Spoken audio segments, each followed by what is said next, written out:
आज national Herald की बात करने आया हूं और नेशनल हेराल्ड का नाम सुनते ही आज कांग्रेस पार्टी के पूरे इकोसिस्टम में सेंसेशन होने लगते हैं। सेंसेशन जैसे कि छटपटाहट, कपकपाहट, धड़धड़ाहट, फड़फड़ाहट, डगमगाहट, लड़खड़ाहट। और ऐसे सेंसेशन होने लाजमी भी हैं क्योंकि पकड़े जो गए हैं चोरी करते हुए फिर से। और आजादी के बाद आज तक अगर आप कांग्रेस का देखेंगे, एक नहीं अनेक घोटाले सामने आए, लेकिन ये अपने आप में एक ऐसा मॉडल है जो किसी के गले नहीं उतर रहा। आप मीडिया से बड़ी संख्या में आज सुबह सुबह यहां पर आए हैं। नेशनल हेराल्ड जो नेहरू जी ने 1938 में शुरू किया, वो चल नहीं पाया। ठीक है, बहुत सारे काम है जो नहीं चल पाते। 2008 में ऐसी परिस्थितियां हो गई कि नहीं चल पाया। ऐसी कौन सी मजबूरी हो गई एजेएल के लिए जो नेशनल हेराल्ड को छापते थे कि उसको बचाने के लिए एक नई कंपनी बनाई जाए यंग इंडियंस के नाम से, और उस यंग इंडियन में भी एक परिवार की 76% हिस्सेदारी दी जाए, और यंग इंडियंस बनाने के लिए भी 50 लाख का लोन ये भी कांग्रेस पार्टी ही दे। और ये लोन 50 लाख का क्यों दिया गया? एजेएल को खरीदने के लिए। यानी कि कांग्रेस पार्टी एक तरफ से 50 लाख का लोन देती यंग इंडियन को बनाने के लिए, दूसरी तरफ से एजेएल है जिसके ऊपर कर्जा है, और कर्जा भी कांग्रेस पार्टी का 90 करोड़ का है, लेकिन संपत्ति 2000 करोड़ की है। और मजेदार बात यह है कि यंग इंडियंस के बनने के बाद मात्र 50 लाख रुपया देकर 2000 करोड़ रुपए की संपत्ति यंग इंडियंस के नाम पे हो जाती है, मात्र 50 लाख रुपया देकर। और जो बकाया 89.50 करोड़, 99 करोड़ 50 लाख रुपया जो बाकी था, वो कांग्रेस पार्टी माफ कर देती है। अब सवाल खड़ा यह होता है, क्या कांग्रेस पार्टी लोन दे सकती है? क्या कोई पॉलिटिकल पार्टी लोन दे सकती है? सबसे पहला सवाल तो यही है। और लोन दिया तो क्या उस पर ब्याज भी लिया जाता था कि नहीं लिया जाता था? अब नेशनल हेराल्ड है क्या? It's not a daily newspaper, ये दैनिक अखबार नहीं है। It's a non regular paper. ऐसे एक तो वीकली पेपर है और वो भी छपता है। क्या छपता है? यहां पर इतने सारे पत्रकार, आप में से कोई नेशनल हेराल्ड से है क्या? कोई नेशनल हेराल्ड पढ़ता है क्या? अखबार वैसे तो कागज पे छपता है, लेकिन कुछ कागजी अखबार होते हैं जो छपते भी नहीं, बिकते भी नहीं, बंटते भी नहीं, दिखते भी नहीं और पढ़े भी नहीं जाते। ये उनमें से एक है। और जो कांग्रेस के राज्यों के मुख्यमंत्री इसके लिए चंदा देते हैं, चंदा मीन्स विज्ञापन देते हैं, चंदा नहीं विज्ञापन, वो विज्ञापन किस आधार पर देते हैं?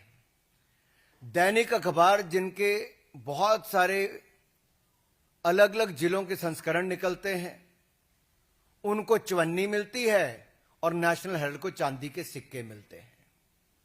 और मेरे अपने राज्य हिमाचल प्रदेश में बड़े बड़े दैनिक समाचार पत्रों को जो नहीं मिलता, यानी कि उनको चवन्नी मिलती है और नेशनल हेराल्ड को चांदी के सिक्के मिलते हैं।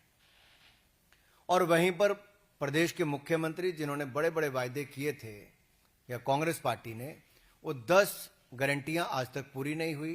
ना महिलाओं को पैसे मिले, ना डीए की किश्त मिली, ना बाकियों को गोबर खरीदा गया, ना दूध खरीदा गया, जो दाम देने थे वो भी नहीं दिए। उसके लिए पैसा नहीं है, लेकिन नेशनल हेराल्ड को विज्ञापन देने के लिए पैसा है। तीसरा,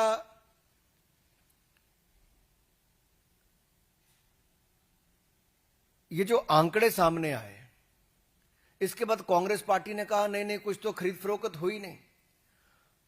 ईडी की चार्जशीट में बहुत साफ है, अपराध का प्रकार, अपराध की तिथि, अपराध का समय, अपराध की जगह, लेन देन का अपराध और अपराध के बारे में सारी जानकारियां ईडी ने फैक्ट्स एंड फिगर्स के साथ अपनी चार्जशीट में रखी है। और ये कांग्रेस का क्राइम है। This is a Congress model of corruption, where a weekly newspaper is getting much more amount than the daily newspapers, and a paper which is not even published at times.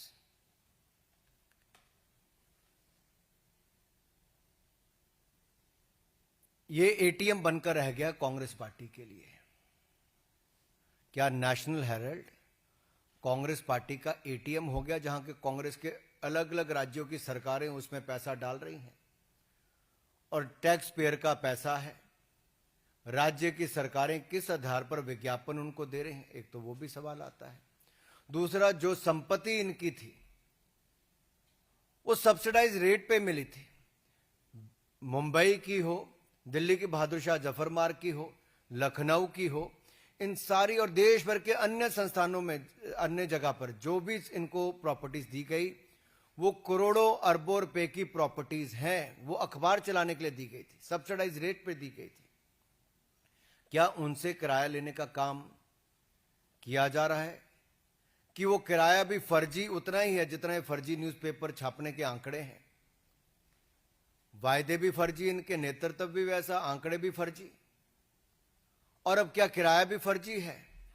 क्या ये कांग्रेस के लिए मुद्रा मोचन स्कीम बन गई है? And as I said earlier, is it an ATM for Congress party, where Congress ruled governments are giving money or depositing money through the advertisement?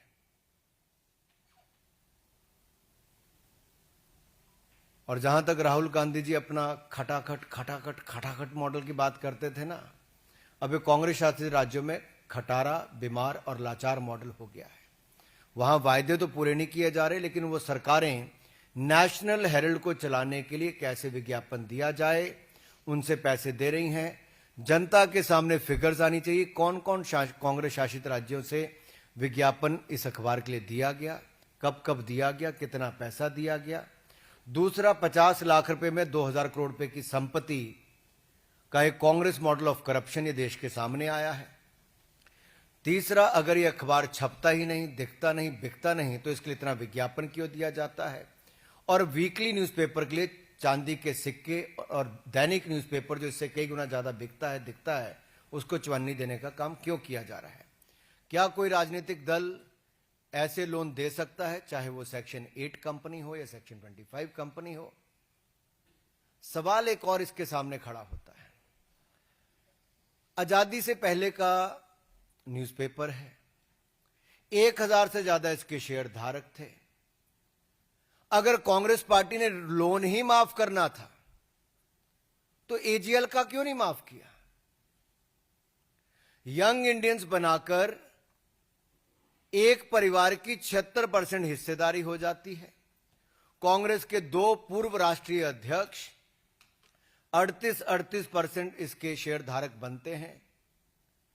यानी कि यंग इंडियंस के टोटल कंट्रोल 76% हिस्सेदारी जब एक परिवार के पास, 2 लोगों के पास आ जाती है, तो कांग्रेस पार्टी इसका लोन माफ कर देती है। अगर ये 1000 लोगों के पास एजीएल रहती तो शायद उतने लोगों का ऋण माफ होता, लेकिन अब तो 2 ही लोग रह गए, जो बाकी 2 थे वो तो स्वर्गवास हो गया, जिनके पास 12% हिस्सेदारी थी।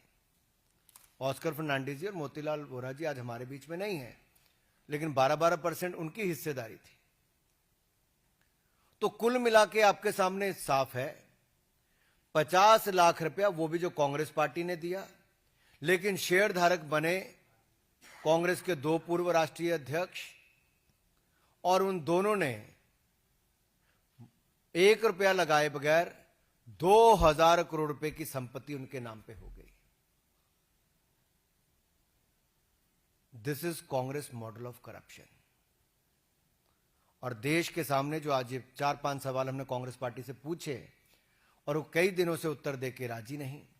इसमें स्पष्ट होता है, बार बार ये लोग कहते हैं कि हमारे लिए कुछ नहीं कहते, कुछ नहीं, लेकिन मैं आपके सामने 2014 में जब इनके खिलाफ ट्रायल कोर्ट ने समन किया, आप याद करिए 2014 ट्रायल कोर्ट ने समन किया, उसके बाद ये हाई कोर्ट गए, सुप्रीम कोर्ट गए, लेकिन हाई कोर्ट और सुप्रीम कोर्ट ने बिल्कुल सही बताया, यानी कि इनको समन उसके बाद हुए। आज भी कांग्रेस के दोनों बड़े नेता बेल पर हैं भ्रष्टाचार के मामले पे, और 2016, 2018, 2024 ये पूरे आप कोर्ट के अगर निर्णय उठाकर देखेंगे तो इनके खिलाफ ही हैं। ईडी की कार्रवाई अब तक बिल्कुल सही मानी गई है, और संपत्ति जो अटैच करने की बात आती है, जो घोटाला सामने आया, एक कांग्रेस का एक और मॉडल ऑफ करप्शन आज देश के सामने